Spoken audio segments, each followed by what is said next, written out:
समझ नहीं आ रहा अपने सैलरी इंक्रीमेंट का क्या करूं। बेटा इतना क्या सोच रहा है, अपने म्यूचुअल फंड्स के एसआईपी का टॉप अप करा ले। This is the right time.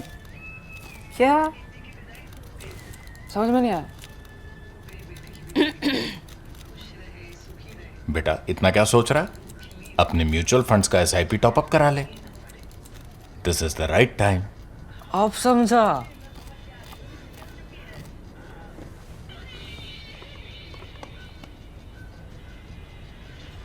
Mutual fund investments are subject to market risks. Read all scheme-related documents carefully.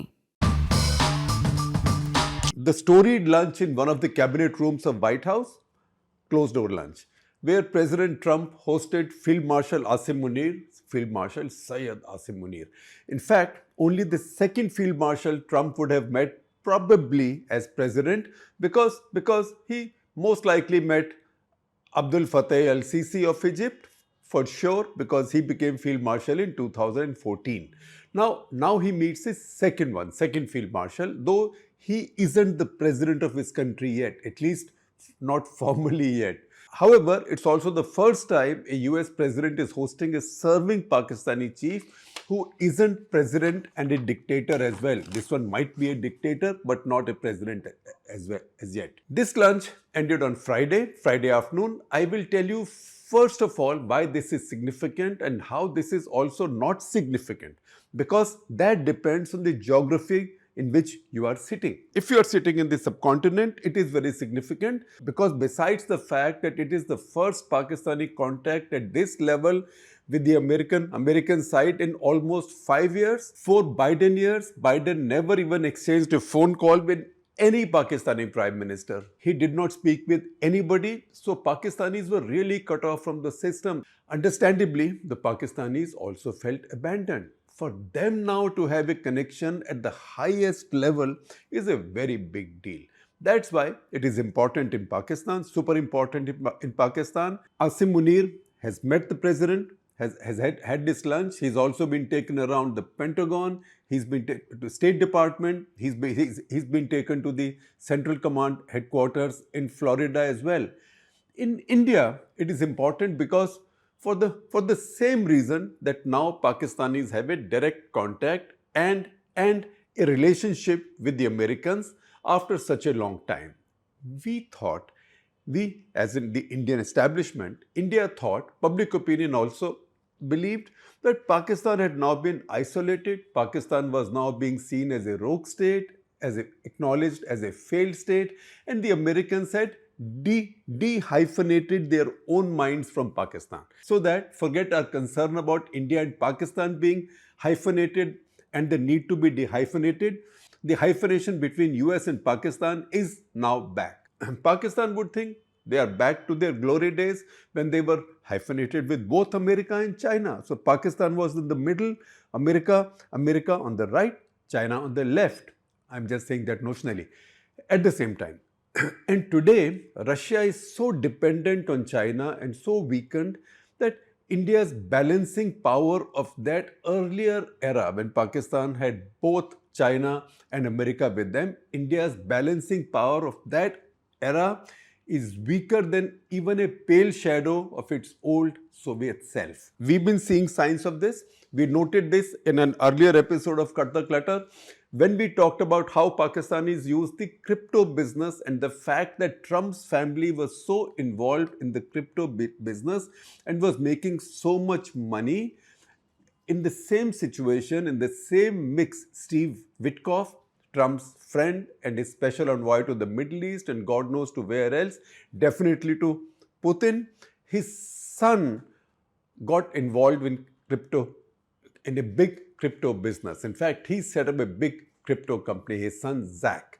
Within that loop also is some kind of a whiz kid, a Pakistani whiz kid, Bilal bin Saqib, who happens to be the son-in-law of the Peshawar Corps commander. They organized this big crypto thing in Pakistan where they also talked about doing a critical minerals deal between Pakistan and America.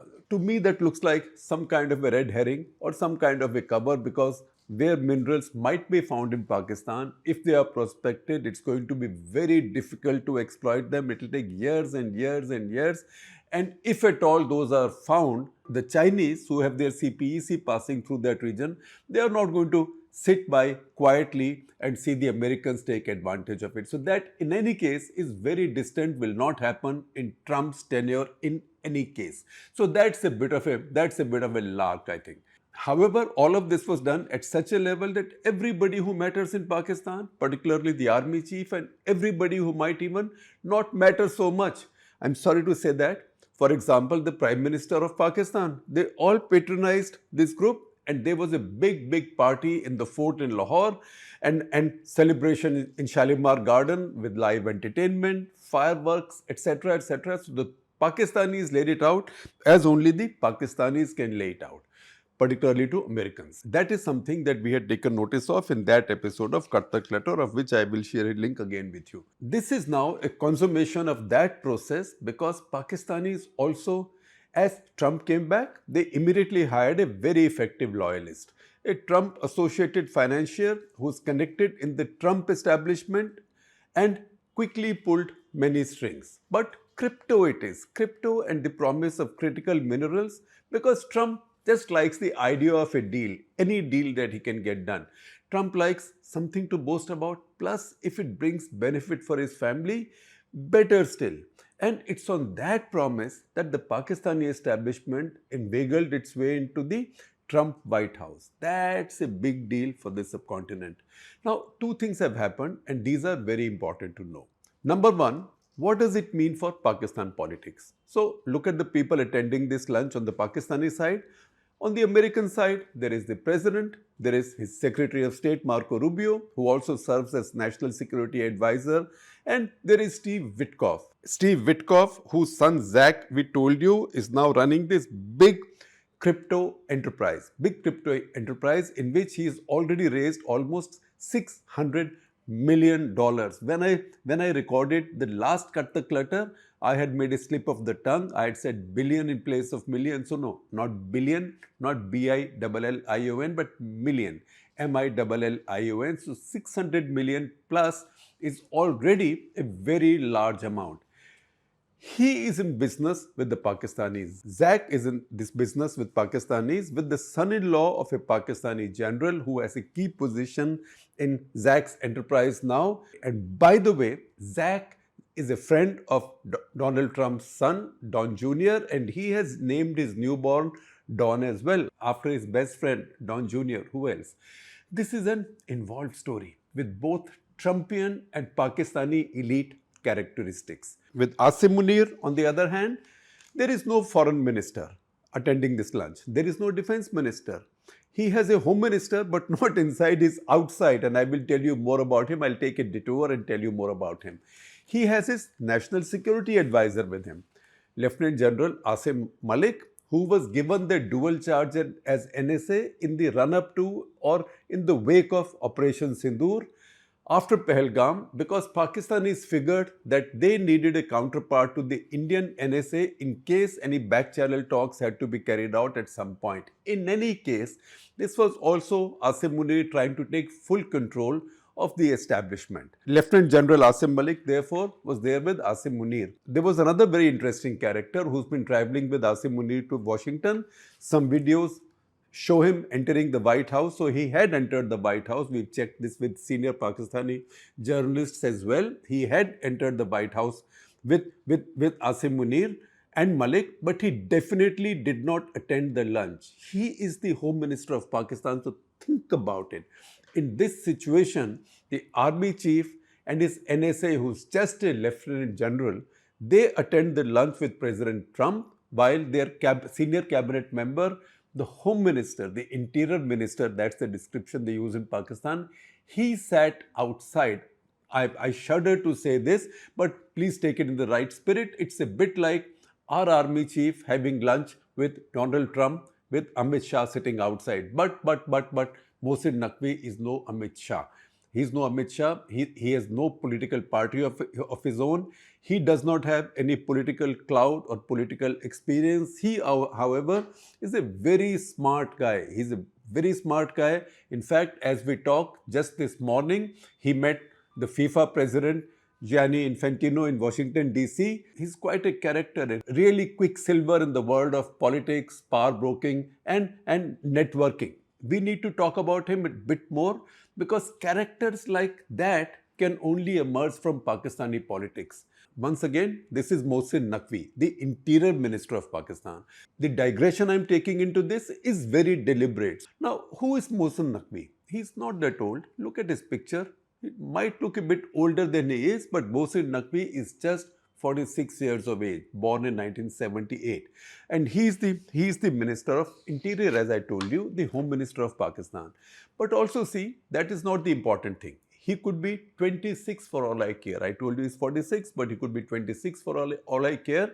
That would not be so significant, particularly if he was the son of some famous politician in Pakistan. That's not the case with him. He's self-made. He's well connected, but not in the sense of being from a dynasty. His connections are self-made. And how?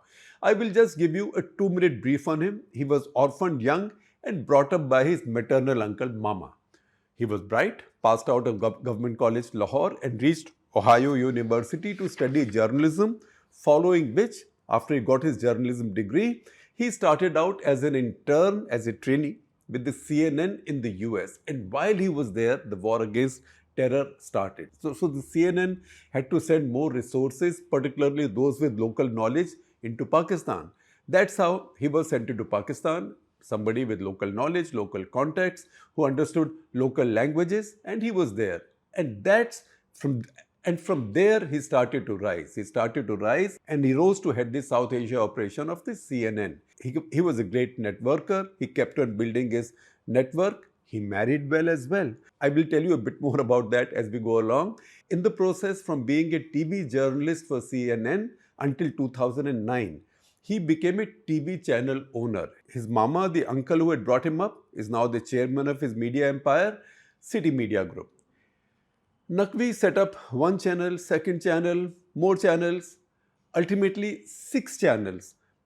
The national channel is called City 42, then there is City 41 for Southern Punjab, Saraiki region, City 21 for Karachi, City 44 for London, which is very important because a lot of Pakistani politics is played out in London, and a lot of Pakistani politicians, when the army turns them out, they go into exile in London. He also founded a newspaper as well. Naqvi built his wealth and contacts like that. Wealth, contacts, clout. Talent, networking, loads of smarts, and I told you, he married well. He married the daughter of a senior police officer. That police officer was well connected in Pakistani politics, especially Pakistani Punjab politics. He was the brother-in-law with Chaudhry Parvez Ilahi, who's been chief minister, governor of Punjab, and who's currently, at least notionally, or maybe in a titular way, the president of Pakistan Tehreek-e-Insaf, PTI, Imran Khan's party, while Imran Khan, who's the chairman of the party, is in jail. Parvez Ilahi, however, has done his rites of passage, going through various parties and various combinations, including reaching the position of Deputy Prime Minister as well. Parvez Ilahi himself is the cousin and brother-in-law with Chaudhry Shujat Hussain, who is a former Interior Minister of Pakistan and briefly also a former Prime Minister of Pakistan. Chaudhry Shujat Hussain, in turn, is the son of Chaudhry Zahoor Ilahi, who in many ways is the founder of the so-called Khalistan campaign. So it was in 1950s that with Ganga Singh Dhillon types, he seeded the idea of Sikh separatist subversion of India from outside India by conspiring with some rich overseas Sikhs. He cultivated them and was the bridge between them and the Pakistani agencies. He was later assassinated in a very different context. I am giving you this involved story to give you an idea of the kind of influence network that Mohsin got into. Influential networks are also dangerous. Mohsin Naqvi's father-in-law, who was the SSP of Gujranwala, senior police officer, himself had been assassinated by Lashkar-e-Jhangvi. That, however, was in 1997. Pakistan has a generational history of violent Lashkars. Now you think the story is getting Too complicated? Wait for a moment. Just be with me for 30 more seconds or maybe 45. Mohsin Naqvi at this point is also chairman of the Pakistan Cricket Board. Age 46, Interior Minister of Pakistan, Home Minister of Pakistan, chairman of the Pakistani Cricket Board.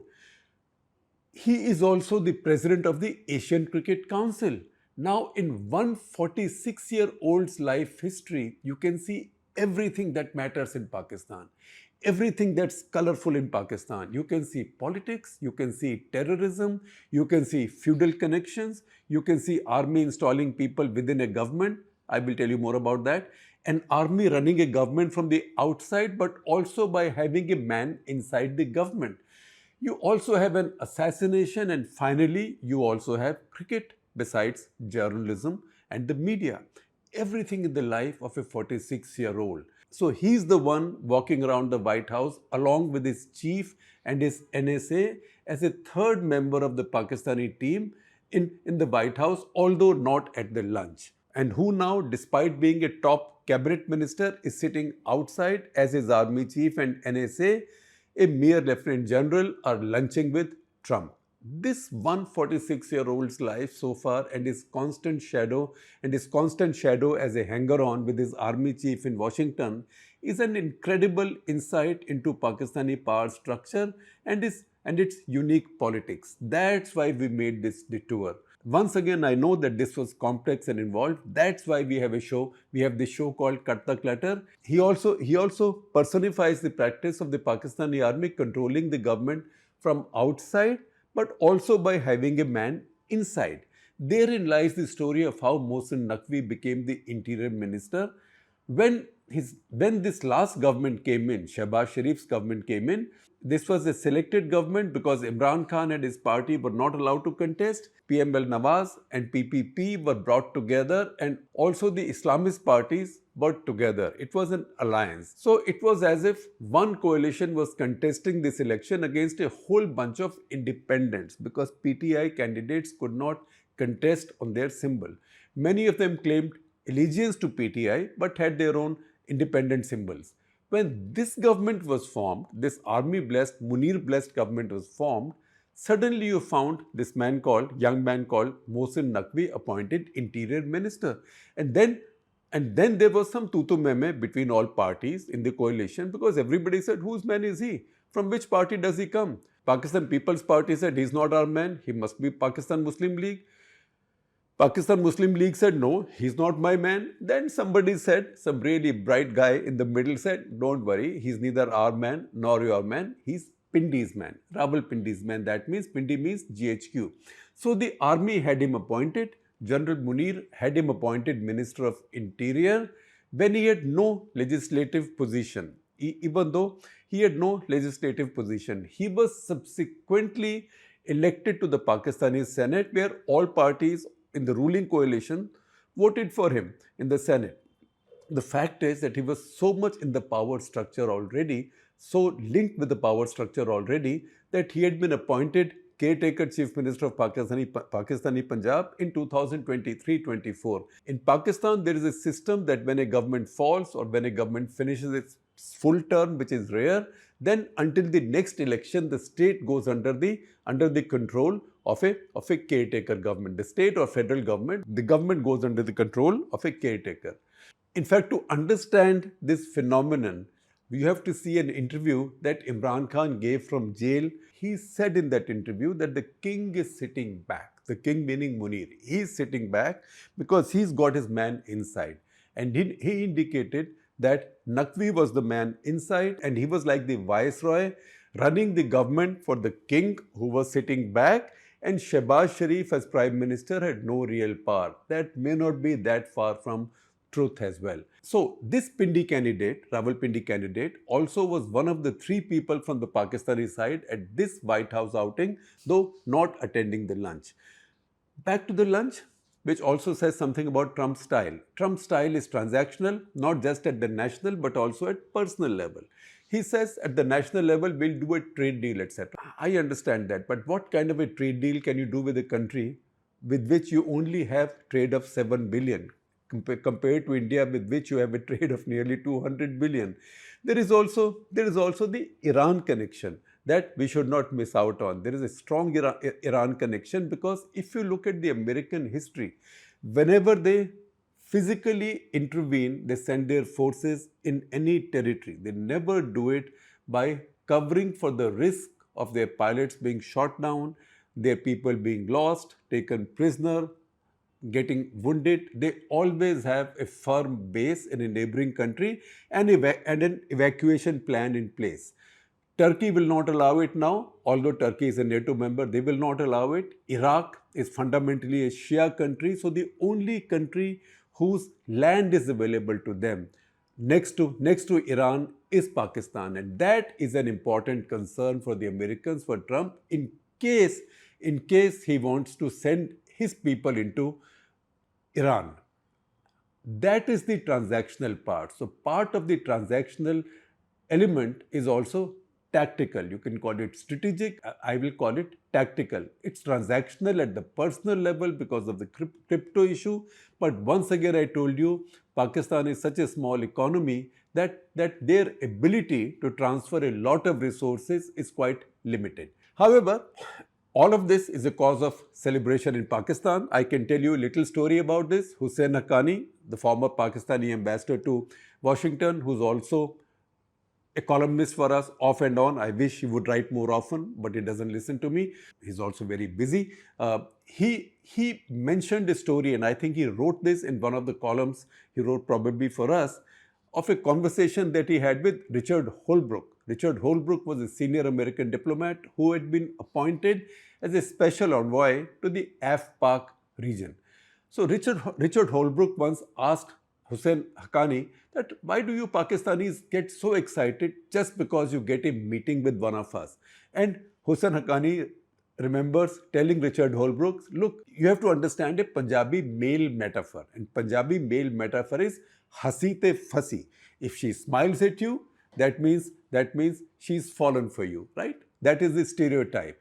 And that's why once they have a meeting with you, they think, and now you will agree with everything they say. In fact, there's another story from that period underlining the same point of how Pakistanis begin to take things for granted just because somebody speaks nicely with you. And I borrowed that metaphor from Hussein Haqqani, Hasite Phasi. So this side story I'm mentioning to you involves Shaukat Aziz, who was Prime Minister of Pakistan. And the story is that in one conversation with Condoleezza Rice, he started speaking with a husky, heavy voice, right? Almost like a seductive voice, which became the cause for many jokes and much laughter thereafter. That is the mindset with which Pakistanis have traditionally approached these trysts with Americans at higher levels. That's why there is a lot of excitement on the Pakistani side. However, this is also underlined by a reality check.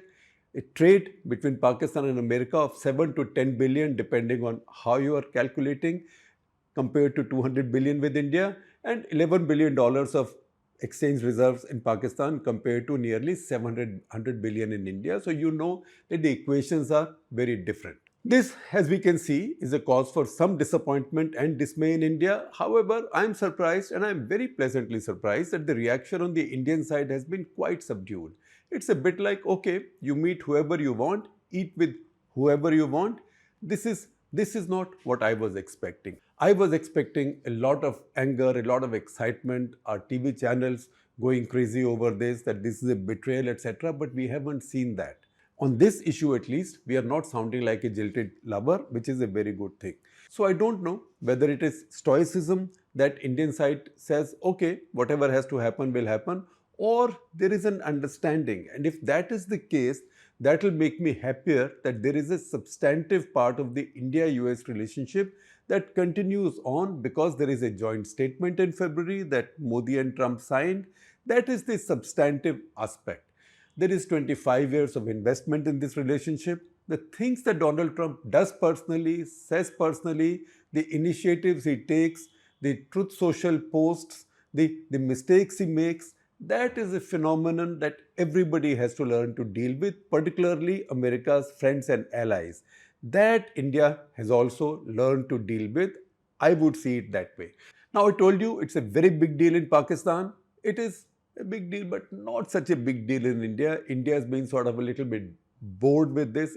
It's passed over our heads. It's nothing of a deal. It's not at all a big deal in American media.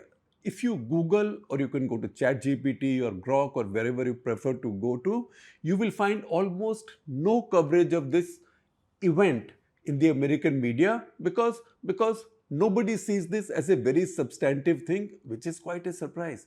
That's because Pakistan is no longer given such an importance in American media, and everybody in American media, generally the mainstream media, detests Donald Trump. He detests them in turn. That is entirely reciprocal.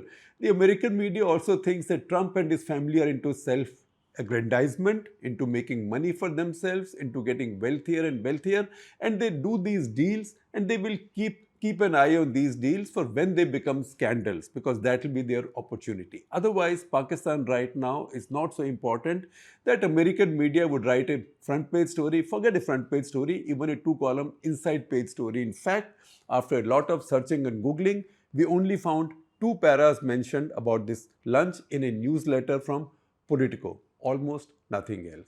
So there in America, it's been very underwhelming, and this moment has now passed. Trump, however, he made many promises and many boasts when he was coming to power. He said, on my day one, the war in Ukraine will be over. Not only is it not over, Putin has actually intensified the war and attacks on Ukrainian civilian targets.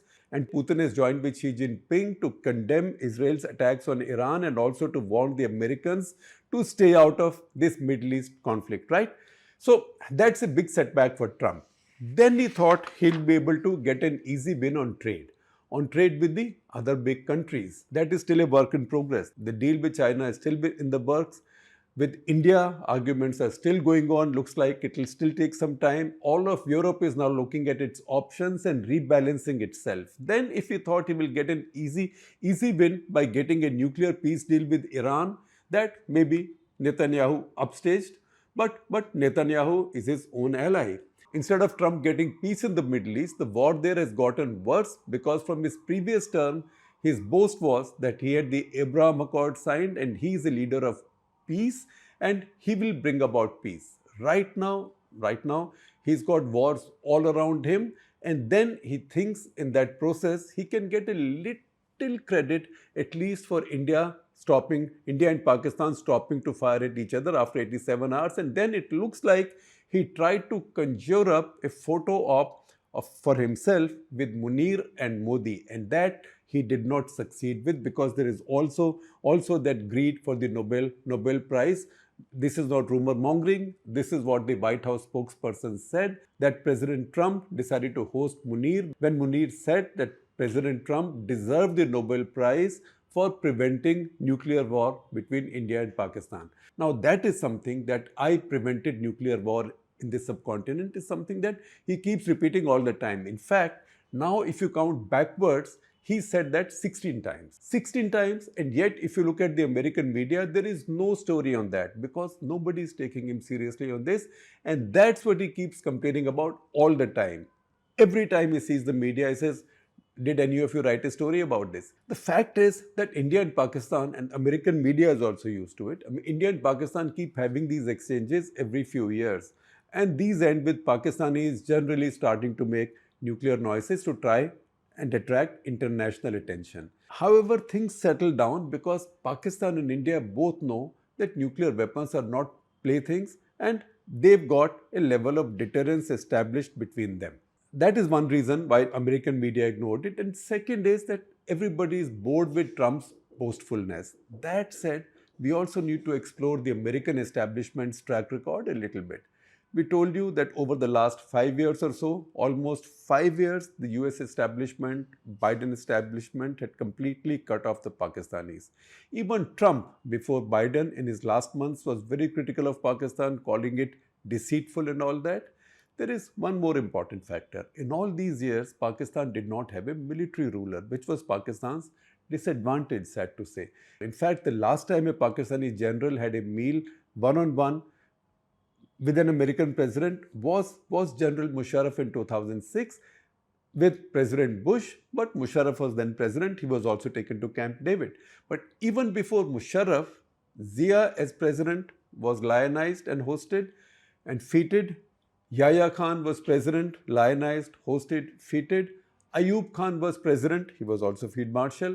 All of them were celebrated in the White House. Musharraf was also hailed as a stalwart ally. So Americans have always had an ease with a military dictator in Pakistan because they think they always have business to do with Pakistan and they can do that business transactionally much more easily with a military dictator because then there is one man they have to deal with, unlike a messy democratic system.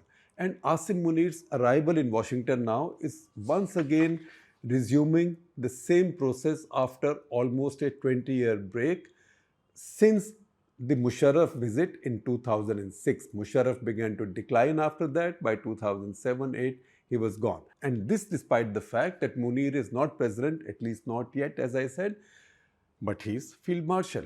In between, 3 Pakistani chiefs have gone to White House but not met the president one-on-one. So Ashfaq Parvez Kayani in 2010, he visited the White House to meet some counterpart in the Department of Defense, and obviously it was set up in such a way that he will coincidentally run into President Obama on the way out, who gave him a very short lecture which was released and publicized on the need to build trust between US and Pakistan, and we know what happened subsequently with Osama bin Laden. General Raheel Sharif went to Washington as well. He got a one-on-one not with the president but with Vice President Biden at some point. And then General Qamar Javed Bajwa, he went to the White House.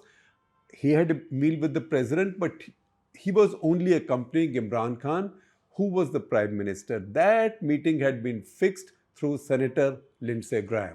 This is the first time a Pakistani general on his own has had a one-on-one meeting with the President of America. Even with the generals, American relationship can go up and down. Just after 9/11, Americans knew that Osama bin Laden and Al-Qaeda were rooted in the AFPAC area. So to do anything in Afghanistan or in AFPAC area, they wanted Pakistanis to be on board. They also wanted the Pakistani air bases.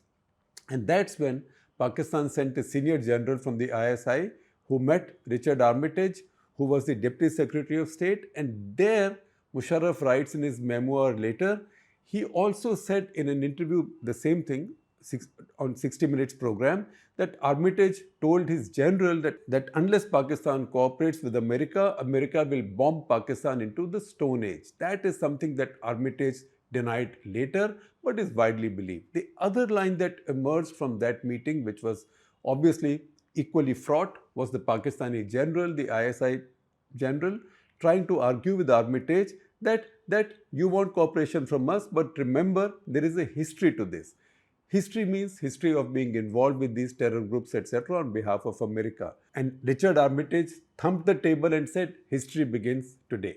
So that is all well recorded, and we know that immediately that fraught meeting ended with the general going back with his tail between his legs, and Pakistanis beginning to fully collaborate with the Americans, and they got a lot of money for that and a lot of aid and lot of weaponry. They got the new lot of F-16s after that, and finally also the AMRAAM Beyond Visual Range missiles.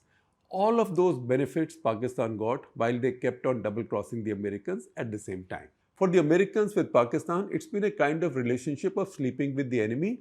At the same time, such are their needs that they can't do without the Pakistanis, especially the Pakistani generals.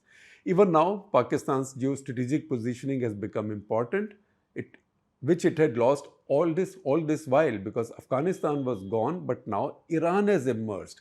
It is drawing so much attention, and being at the center of such a big conflict in the Middle East, the fact that it shares a 904-kilometer border with Pakistan has become Pakistan's asset at this point of time. And this also might be one of the reasons Trump reached out to Pakistan. And also remember, several times in his public statements to the media, Trump has described Munir as a very influential man. So he knows where power resides in Pakistan. The Prime Minister is sitting back at home. His army chief, his NSA and his Home Minister are running his high strategy and diplomacy. In fact, that's the way things are in Pakistan. Things have almost always been in Pakistan, and I will take you back to something that happened in 1955, and that will give you an idea of America's fatal attraction for Pakistani generals. This is a cable. This is a set of declassified State Department documents of that period. This is a cable on 4th of October 1955 written by the Pakistani Consul General in Lahore to the Department of State. And what does it say? I can't get the full name of the Consul General. It's just signed Fisk. If you can research and find the full name, please do tell me. There, he records a conversation with General Ayub Khan, now serving his second term as Commander-in-Chief. He's not Field Marshal yet. And Ayub is complaining to him and saying that Americans are not doing enough for Pakistan, etc. He says, and I quote from the cable, I risk losing my trousers because people in the army no longer trust me, etc. That's what Ayub is saying. So he's doing his squeeze play with the Americans, but see what the Consul General is saying. I will just read these 3 sentences to you. He's saying this in a diplomatic cable in the 50s, so it's also written in Kablese. That's why I'm paraphrasing it.